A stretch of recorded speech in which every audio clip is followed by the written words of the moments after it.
It's Friday, June 21st, 2024. Happy first full day of summer. Welcome to episode 108 of the Alameda Postcast, an audio service of the Alameda Post. I'm your host, Scott Peeler. In this edition of the Postcast, the City Council moves ahead with a new library branch and repeals a ban on natural gas in new construction. A Father's Day fire burns a 130-year-old home. Alameda PD turns a parking violation into a major drug bust. The USS Hornet expands their operating hours. Get to know a local voice artist. And the Postcast crosses another milestone. These stories and more on this episode of the Alameda Postcast. Our top story. After a couple of contentious meetings, the City Council finally got to discuss a few topics that everyone agrees on: libraries and parks. On Tuesday, Council unanimously directed staff to continue work toward a new branch library at Alameda Point by pursuing funding opportunities, soliciting community feedback on programming and design, and updating cost estimates. The proposed branch would be part of the Reshape development at Pan Am Way near West Midway Avenue. As noted back in episode 52, Reshape was approved by the Planning Board last May and passed the City Council on a 4-1 vote last July. When completed, the campus will have 332 affordable housing units, including 201 replacement units for existing residents, with 131 new units. The first phase of development gets underway this month, with site prep expected to finish in September of 25. Construction of affordable housing scheduled for March of 26, with a completion date of March of 2028. Part of the plan for the Reshape development includes a library branch.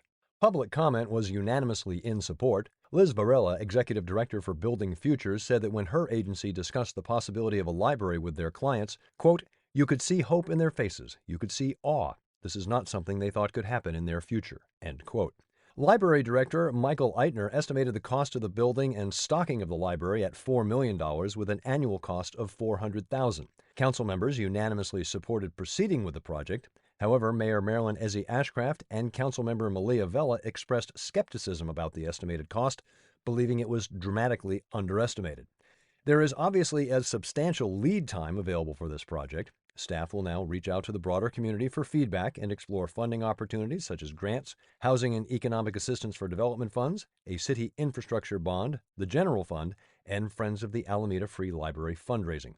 In other business, Alameda Recreation and Parks Director Justin Long presented the concept design for Phase 2 of Estuary Park at 201 Mosley Avenue. Phase 1 featured 2 athletic fields. Phase 2 looks to add park amenities such as restrooms, picnic areas, benches, drinking fountains with bottle filling stations, a lawn, an inclusive playground to provide experiences for children of all abilities, pickleball courts, basketball court, 2 dog parks, one for big, one for small, bike racks, and parking with electric vehicle chargers. Director Long noted that ARPD is trying to accommodate as much vegetation as possible to support the city's urban forest plan, and there will be locations throughout the park where those who choose to may donate a bench. Funding for Phase 2 is secured through a $2.5 million grant from the Federal Land and Water Conservation Fund, with matching funds available from the city's capital improvement budget.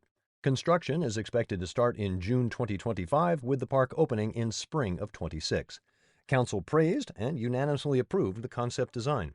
Council also unanimously approved the city's transition plan for improving accessibility in keeping with the Americans with Disabilities Act. It is a multi-year, multi-phase plan, as you might imagine. Finally, the council repealed the ban on natural gas installations for new construction and substantial renovations. Back in 2021, the city banned natural gas in new construction. In 2022, the renovations provision was added. However, in January of 24, a 3-judge panel in the U.S. Court of Appeals for the Ninth Circuit found local ordinances banning the use of natural gas in buildings to be unlawful. The case was the California Restaurant Association versus City of Berkeley. The court held that the City of Berkeley's ban on natural gas infrastructure in new buildings was preempted by the Federal Energy Policy and Conservation Act, which sets national energy policy. While the Ninth Circuit has multiple judges appointed by multiple presidents, the panel that decided this case consisted of 1 Reagan appointee and 2 Trump appointees. The city stopped enforcing their ordinance immediately after the decision, and this week repealed it entirely. Staff will continue to work on identifying incentives to encourage developers to choose electricity over natural gas in new and substantially renovated buildings. Staff anticipates including this work in the Climate Action Resiliency Plan update to be presented toward the end of the year. For details on Tuesday's meeting, including links to documentation and artist renderings of the proposed park spaces, see Karen Jensen's article at alamedapost.com/news. Father's Day evening ended with something no one wants to see, a fire. A Queen Anne-style home in the 1700 block of Minturn near Buena Vista was reported on fire around 8 p.m. The fire apparently started in a detached shed garage behind the house, spread to a tree, and then to the attic of the main house. The attic spaces of these old homes can be problematic in firefighting, as the old wood and insulation are the perfect fuel. Firefighters were able to keep the fire contained, prevented it from spreading to the living area of the home. The upper floors sustained substantial damage from both the fire and the water used in the suppression effort. Fortunately, there were no injuries, and residents were able to retrieve belongings once firefighters deemed the building safe to enter. The cause of the fire remains under investigation. For pictures and a little history lesson about the home, see Steve Gorman's article at alamedapost.com/news. On Wednesday, AFD and the CARE team responded to a report of an individual blocking the Bay Farm Bridge. First responders found a person standing on the ledge of the bridge. As noted in a Facebook post from Alameda Police, the individual entered the water. Officers deployed life rings and entered the water to effect a rescue. The individual was transported to a local hospital, but unfortunately did not survive.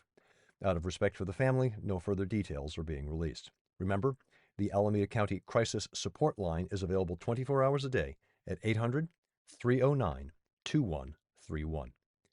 In other APD notes, this one is from the "Well, that escalated quickly" file. As APD reported on Facebook, a parking violation took an interesting turn. On Tuesday, a sergeant patrolling Shoreline Drive discovered a running vehicle parked on the sidewalk with an unresponsive driver. After paramedics transported the driver to the hospital, an inspection of the vehicle revealed significant amounts of suspected fentanyl, cocaine, methamphetamine, Xanax, marijuana, and more, including large sums of cash, a scale, baggies, and a weapon. The driver was ultimately arrested for DUI, possession of narcotics for sale, and other offenses. Again, details on APD's Facebook page. Good news if you're a fan of the USS Hornet. For the first time since pandemic, the museum is open on Thursdays. My mom is visiting from out of town. We took advantage of the new opening day yesterday. Crowds were light. The docents were eager to help. So if you'd like to tour the Hornet and avoid the weekend crowds, you have another day to do so. The Hornet now open Thursday through Monday. What do you mean? I'll have you know that I am the one who brought peace to this country! If you're an anime fan, you might have recognized that from episode 6 of Sandland, which you can stream on Hulu. That's Supreme Commander Zayu, voiced by Alameda-based voice actor Sean Smith. He also voices Zayu in the video game version. Gene Kahane caught up with Sean in his latest edition of 5 Questions 4. You can learn about Sean's path to a voice acting career, see a picture of Sean in a shark suit at the Alameda Library, and find out just what the voice behind some Hot Wheels monster trucks looks like. Find Gene's article at alamedapost.com/features. Brian Wu suffered his first loss of the season as the Seattle Mariners were blanked by the Guardians 8-0 Wednesday night in Cleveland. In his first start since being scratched for elbow pain, Brian allowed 3 runs, all earned on 4 hits and 1 walk, while recording 1 strikeout. Through 4 innings, Brian threw 64 pitches, 52 for strikes. His record now stands at 3-1 with 3 no decisions and a 1.67 ERA. A weekend off for our walking history tours. Mark your calendars for next weekend when the subject is Alameda's changing shoreline. Dennis Evanosky and Adam Gillett will trace our city's former boundaries and show how the peninsula of Alameda became the island of Alameda. Details and ticket reservations at alamedapost.com/tours. San Francisco Bay Ferry wants your help in naming their next 2 ships. You can see a list of names and find a voting link at alamedapost.com/features. Going to take a moment to talk about the Postcast for a bit. First up, I want to again thank you, the listeners. The Alameda Postcast just passed the 25,000 download mark. It's an honor to serve you each and every week and to be part of the Alameda Post family.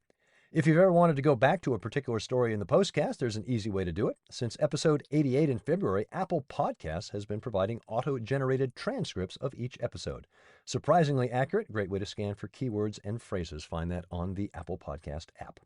AlamedaPost.com/events. Friends of the Alameda Free Library book sale, Friday and Saturday 10 to 4.